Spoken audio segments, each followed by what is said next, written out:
Aide to Democratic congressman fired after attempting to gather information for Chinese embassy. How many of these Democrats we're gonna have to find out that they actually work for the Chinese government? There's so many people in the Democratic Party been infiltrated. I'm sure a couple of Republicans too, but far more Democrats been infiltrated by the Chinese government, and a lot of spying and stuff going on. But before we get started, go ahead and hit that like button, share this out so we can get this information out there. Subscribe if you're not already a subscriber, and hit that alarm bell so you know when I'm putting out new stuff.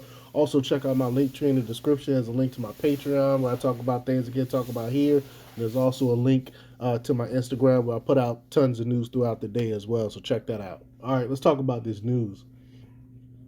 A staffer for Democratic Rep. Don Baer of Virginia had been fired after investigation found she had acted improperly and sought to gather information from other congressional staffers on behalf of the Chinese embassy. She's just been fired. She should have been arrested. I don't get it. How did she just get fired?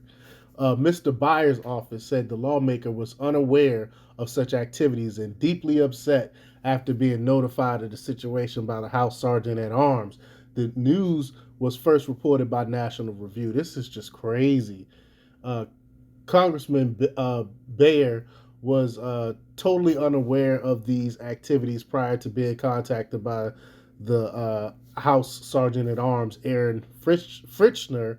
Mr. Bayer's deputy chief of staff told the outlet, quote, as soon as he learned of them, he followed every directive he was given by security officials. The staffer in question is no longer employed by the office of Congressman Bayer. And this is wild. We know that Dianne Feinstein, her chief of staff or someone that worked for her was also a Chinese spy, and all this stuff keeps coming out. The Sergeant at Arms office said the former staffer, identified as Barbara Hamlet, requested meetings and meals with staff on behalf of individuals at the Chinese embassy.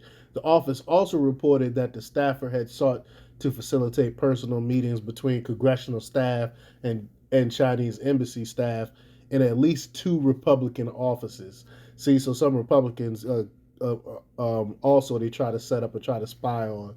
But in one instance, where a staffer had agreed to a coffee meeting, the aide said he was confronted by an embassy official who had issues with his boss's proposed legislation. Mr. Bayer's office reasserted that the congressman will continue to remain hawkish on Beijing, including his support for Taiwan and vocal criticism of the labor abuse of the Muslim Uyghur population, which China denies, but we all know what's going on there. And Mr. Bayer was one of several Democrats who attended a Taiwan trip with House Speaker Nancy Pelosi in August, which the Chinese government opposed. So we'll see what happens with all this. Will she actually be arrested and charged or anything or whatnot? But if it goes higher up, they might try to protect her, but we'll see what happens. Let me know what you think. Leave your comments down below. Like, share, and subscribe. And check out demarcopublics.com for the latest in news. Until next time, peace.